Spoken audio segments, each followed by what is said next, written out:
Hello friends, ધ્યાન એકેડમીના online platform પર તમારું ખૂબ ખૂબ સ્વાગત છે. ધ્યાન એકેડમીનો તમને ટૂંકાણમાં પરિચય આપી દઉં. ધ્યાન એકેડમી દ્વારા યુપીએસસી તથા જીપીએસસી સિવિલ સર્વિસ પરીક્ષાની તૈયારી કરવામાં આવે છે. તમારે કોઈ પણ માહિતી અથવા ક્વેરી હોય તો ઉપરના બે નંબર પર કોન્ટેક્ટ કરવો. રૂબરૂ મુલાકાત માટે નીચે આપેલા એડ્રેસ પર મુલાકાત લેવી. પોલિટી પાવરમાં આપણો આજનો ટોપિક છે રાજ્યસભા ઇલેક્શન. રાજ્યસભાની અંદર ઇલેક્શન કેવી રીતે થાય છે, એની શું પદ્ધતિ છે કે એની અંદર કેવી રીતે વોટિંગ કાઉન્ટ થાય છે, એની ટૂંકમાં આપણે બધી ચર્ચા કરીશું.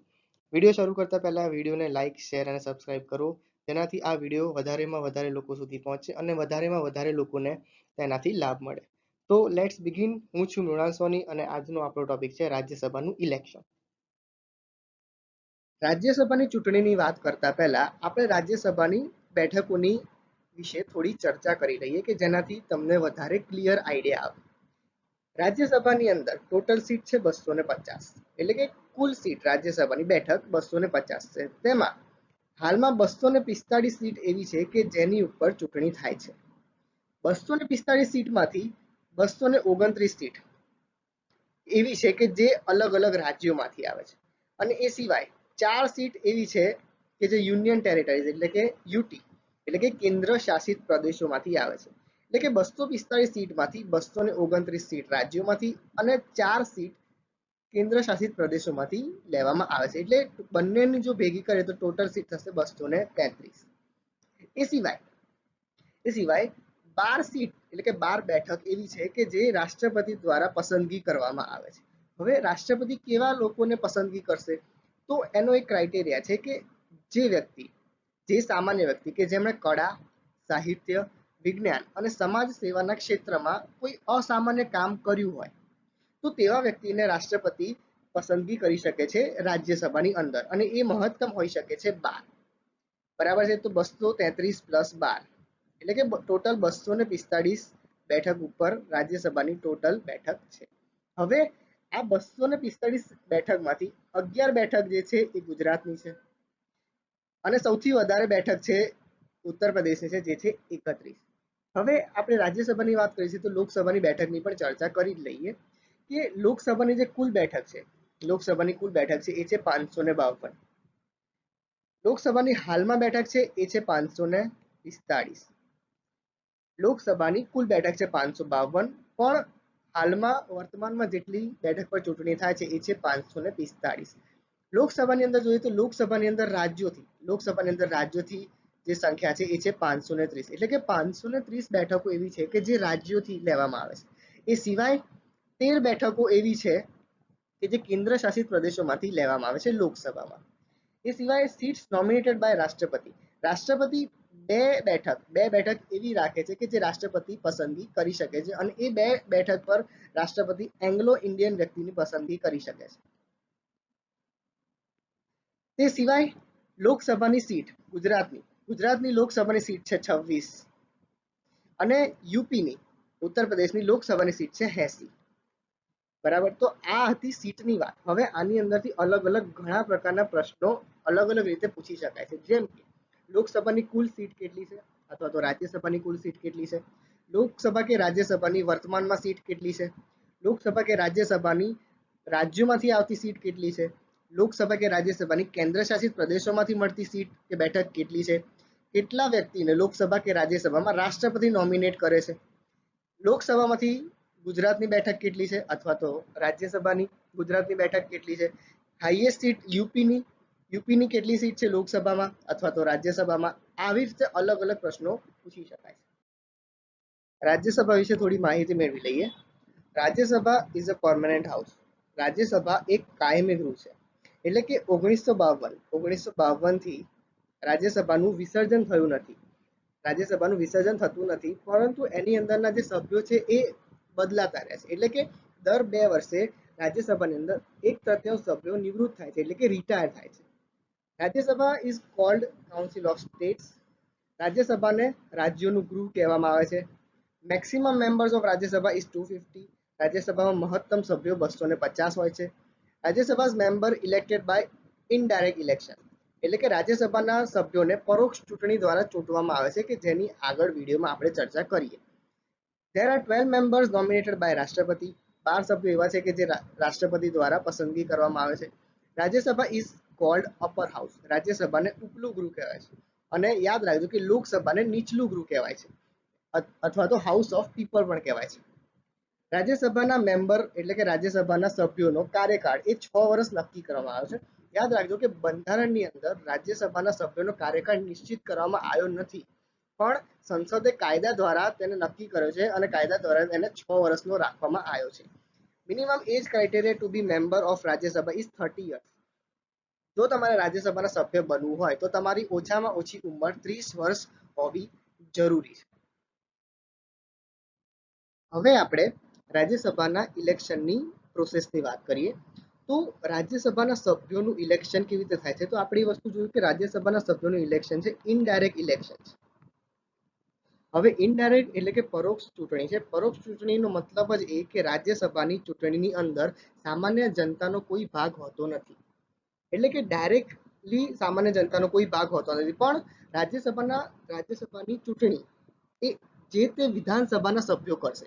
એટલે કે જો ગુજરાતની રાજ્યસભાની સીટ છે 11, જો એની ઉપર ચૂંટણી કરવી હોય તો ગુજરાત વિધાનસભાના જેટલા પણ સભ્યો છે એ ચૂંટણીની અંદર ભાગ લેશે.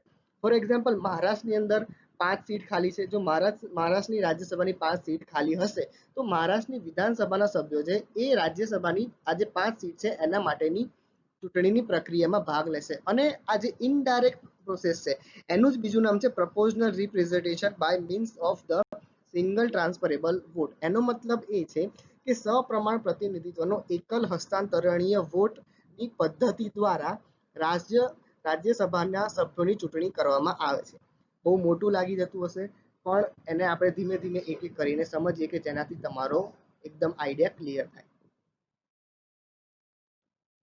હવે આપણે ચૂંટણીની વાત કરીએ, રાજ્યસભાની અંદર ચૂંટણી. તો સમજવું બરાબર કે what is single transferable vote system. Single transferable vote એને આપણે શબ્દોને તોડી દઈએ તો સિંગલ મતલબ કે 1 વોટ પર મેમ્બર. એનો મતલબ કે જેટલા પણ વિધાનસભાના સભ્યો છે, ગુજરાત વિધાનસભા છે, મહારાષ્ટ્ર વિધાનસભા છે, ઉત્તર પ્રદેશ વિધાનસભા છે, મધ્યપ્રદેશ વિધાનસભા છે, તમિલનાડુ વિધાનસભા, કોઈ પણ વિધાનસભા, એની અંદર જેટલા પણ સભ્યો છે એ એક જ વોટ આપશે. વોટ એક જ આપશે. ટ્રાન્સફરેબલ.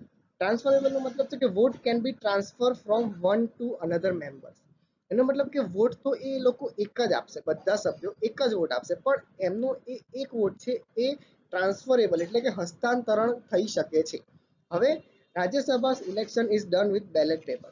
રાજ્યસભાનું ઇલેક્શન છે એક બેલેટ પેપરની ઉપર થાય છે. તો સમજો બેલેટ પેપર છે એ આ રીતનું હોય છે. બેલેટ પેપરની અંદર કોઈ પણ 4 વ્યક્તિના કે 5 વ્યક્તિના કે જેટલા પણ વ્યક્તિ જે છે કે જે વોટ ઇલેક્શનની અંદર ભાગ લે છે એમના નામ લખેલા હોય છે અને બાજુમાં એક જગ્યા હોય છે. હવે એ બી સી ડી 4 વ્યક્તિ છે, બરાબર. તો આની અંદર વોટ કેવી રીતે આપવામાં આવે છે? વોટને પ્રેફરન્સ આપવામાં આવે છે. એટલે કે મારો પ્રથમ વોટ એ વ્યક્તિને જશે. જો એ વ્યક્તિ ચૂંટણી ના જીતે તો મારો જે સેકન્ડ વોટ છે એ બી વ્યક્તિને જશે. જો બી વ્યક્તિ પણ ચૂંટણી ના જીતે તો મારો વોટ છે એ સી વ્યક્તિને જશે, એના પછી ડી વ્યક્તિ. તો આવી રીતે અલગ અલગ પ્રેફરન્સ આપવામાં આવે છે. એટલે કે જો એ વ્યક્તિને મારો પ્રથમ વોટ છે, મારો પ્રથમ પ્રેફરન્સ એ છે કે એ વ્યક્તિ જીતે, પણ જો એ વ્યક્તિ કોઈ કારણસર ચૂંટણી નથી જીતતા તો મારો પ્રેફરન્સ એ છે તો બી વ્યક્તિ જીતે. જો બી વ્યક્તિ પણ કોઈ કારણસર ચૂંટણી નથી જીતતા તો મારો પ્રેફરન્સ એ છે કે સી વ્યક્તિ જીતે. જો સી વ્યક્તિ પણ કોઈ કારણસર ચૂંટણી નથી જીતતા તો મારો પ્રેફરન્સ એ છે કે ડી વ્યક્તિ જીતે. તો આવી રીતે પ્રેફરન્સ આપવામાં આવે છે. આને જ કહેવાય છે ઇનડાયરેક્ટ ઇલેક્શન. જ્યારે સામાન્ય જનતા વોટ આપે છે ત્યારે એ એક જ વોટ આપે છે અને એ નોન ટ્રાન્સફરેબલ હોય છે. એટલે કે આપણે જે પણ પાર્ટીને અથવા તો અપક્ષને વોટ આપીએ છીએ એ માત્ર એનો જ ગણાશે, એના સિવાય બીજા કોઈનો નહીં ગણાય. તો આ અલગ અલગ રીતના બેલેટ પેપર આપે છે કે આ બેલેટ પેપર એની અંદર આવી રીતે સિસ્ટમ હોય છે. અથવા તો અલગ રીતે આપ્યું હોય, કોઈ સભ્ય એવું છે કે જેણે બી ને ફર્સ્ટ પ્રેફરન્સ આપ્યું હોય, એના પછી એ ને સેકન્ડ પ્રેફરન્સ આપ્યો, સી ને ફોર્થ પ્રેફરન્સ આપ્યો છે, ડી ને થર્ડ પ્રેફરન્સ આપ્યો છે. તો આવી રીતે પણ ચૂંટણી આવી રીતે પણ થઈ શકે છે. એની નીચે મેં એ વસ્તુ કીધી છે કે કઈ ચૂંટણીમાં બેલેટ પેપર અવૈધ ગણાશે.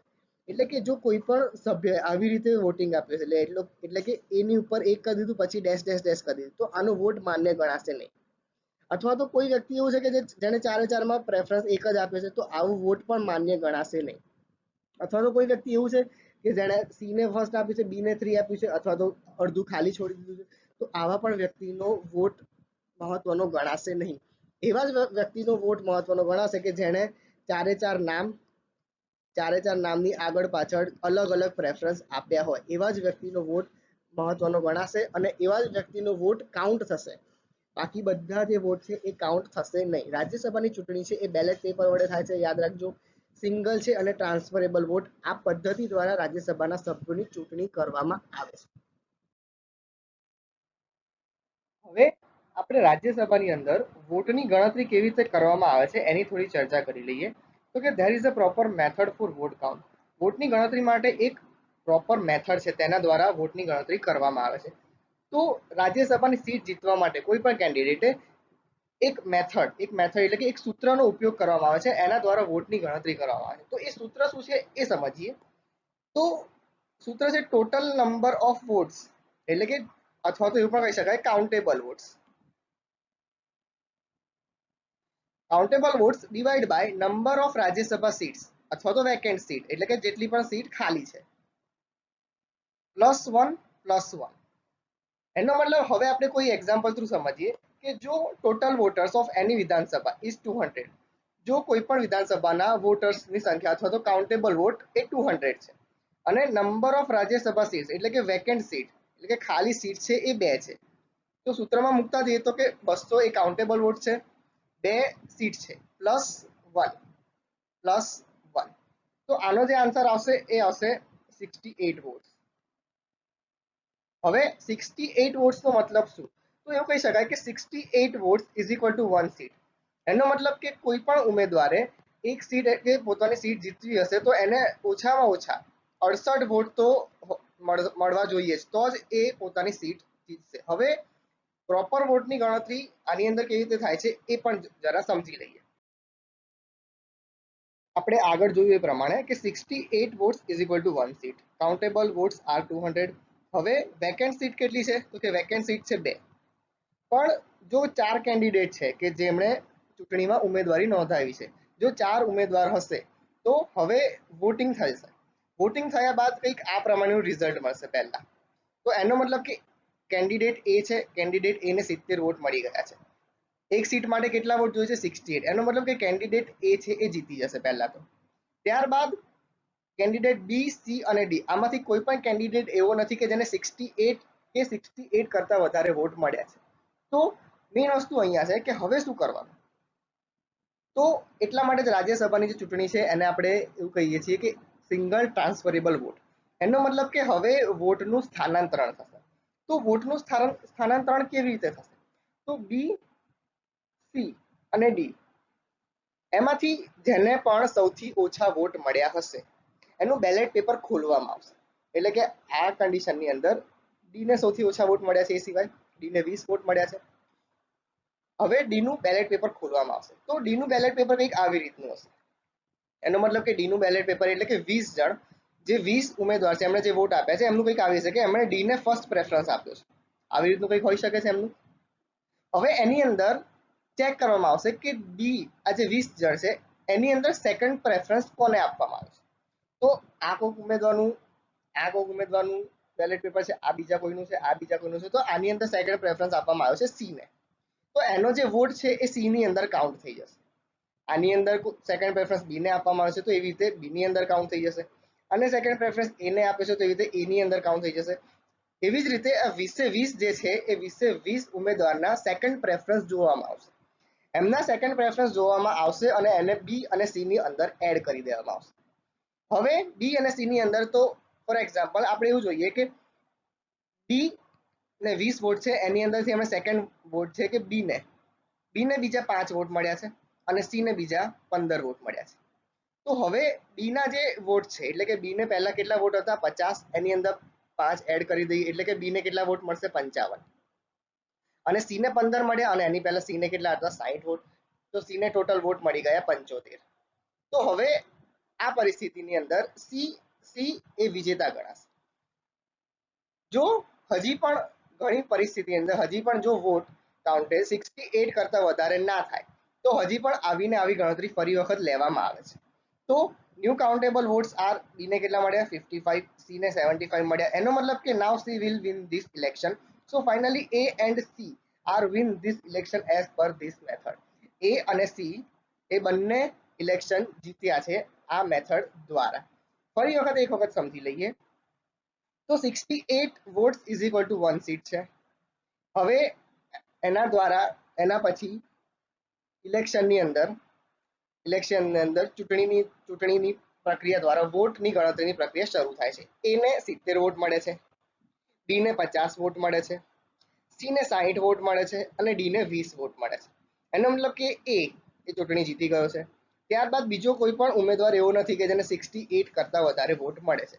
તો શું કરવામાં આવશે તો કે જે પણ ઉમેદવારના વોટ સૌથી ઓછા છે એનું બેલેટ પેપર ખોલવામાં આવશે અને એની અંદર સેકન્ડ પ્રેફરન્સને જોવામાં આવશે અને એ સેકન્ડ પ્રેફરન્સને કાં તો બીમાં કાં તો સી ની અંદર એડ કરી દેવામાં આવશે.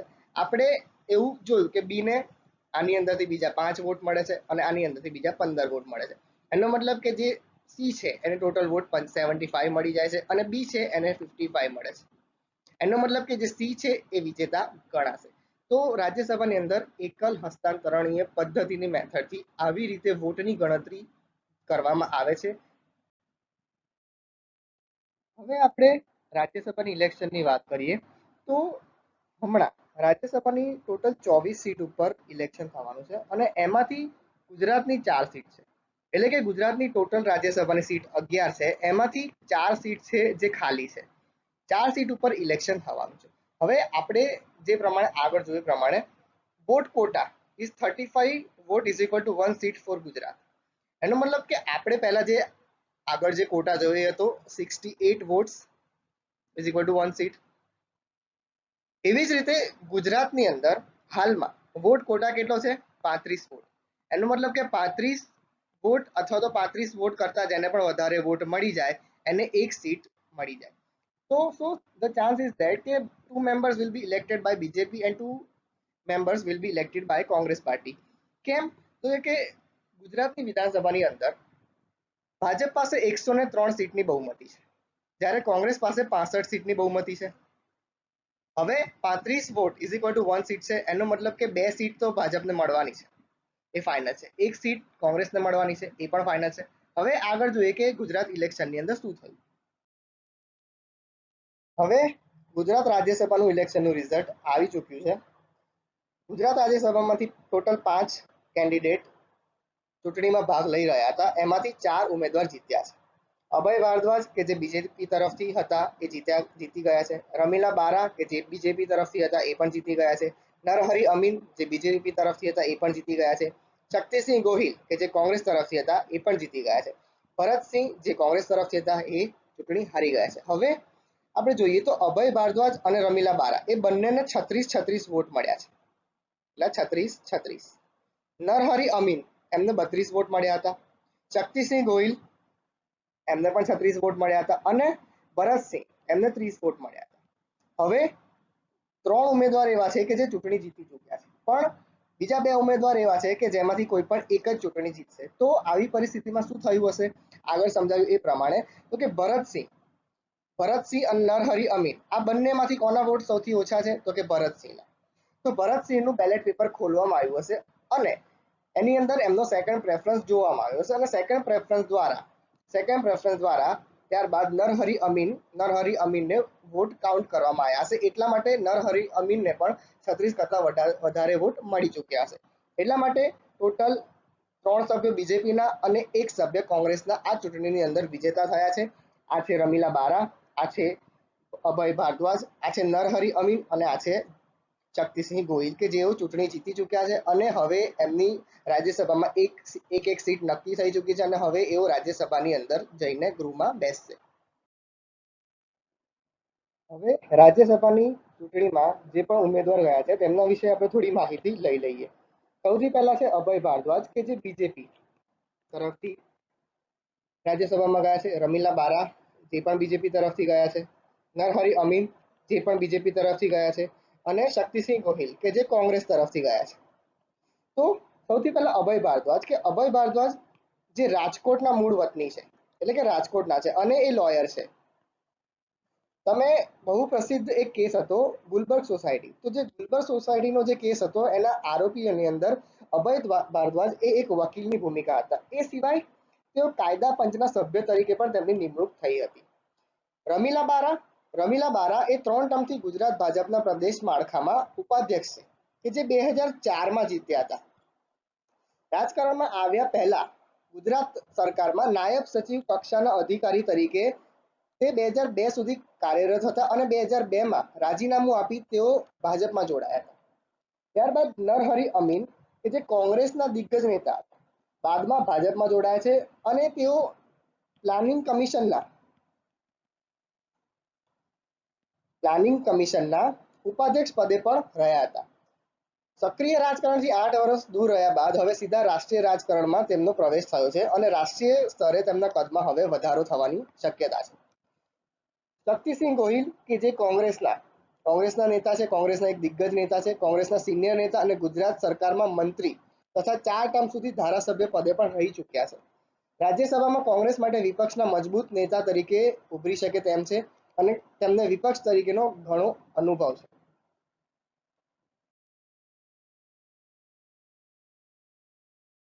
હવે આજનું થોડું રિવિઝન કરી લઈએ. તો આજે આપણે શેની વાત કરી? તો કે કાઉન્સિલ ઓફ સ્ટેટ્સ એટલે કે રાજ્યસભાની વાત કરી. રાજ્યસભાની અંદર ટોટલ સીટ કેટલી છે? 250. હાલમાં કેટલી સીટ છે? 245. એમાં રાજ્યોમાંથી અલગ સીટ છે, યુનિયન ટેરેટરીઝમાંથી અલગ સીટ છે, રાષ્ટ્રપતિ અમુક સીટની પસંદગી કરે છે એના વિશે વાત કરી. તે સિવાય આપણે રાજ્યસભાની અંદર રાજ્યસભાને અપર કાઉન્સિલ કહેવાય છે એની વાત કરી. રાજ્યસભાની અંદર મિનિમમ ક્રાઇટેરિયા જે છે એ 30 યર્સ તમારો હોવો જોઈએ એની વાત કરી. એ સિવાય રાજ્યસભાના સભ્યનો કાર્યકાળ 6 વર્ષનો છે એની વાત કરી. ત્યારબાદ આપણે વાત કરી વોટિંગ અને ઇલેક્શન પ્રોસેસની વાત કરીએ આપણે કે ઇલેક્શનની પ્રક્રિયા શું છે. રાજ્યસભાની અંદર ઇલેક્શનની પ્રક્રિયાની એક અલગથી મેથડ છે અને એ એક ગાણિતીય સૂત્ર દ્વારા સોલ્વ કરવામાં આવે છે. અને એ ગાણિતીય સૂત્ર શું હતું? તો સિમ્પલ એ વસ્તુ યાદ રાખી શકો તમે કે countable votes upon vacant seat +1 +1 આ એક સૂત્ર છે જેના દ્વારા રાજ્યસભાના સભ્યોની ચૂંટણી કરવામાં આવે છે. એ સિવાય આપણે બેલેટ પેપરની ચર્ચા કરી, બેલેટ પેપર કેવી રીતે કામ કરે છે એની વાત કરી. એ સિવાય આપણે સિંગલ બટ કેવો ટ્રાન્સફરેબલ વોટની ચર્ચા કરી. આ બધી ચર્ચા કર્યા બાદ આપણે શેની ચર્ચા કરી? ગુજરાત રાજ્યની.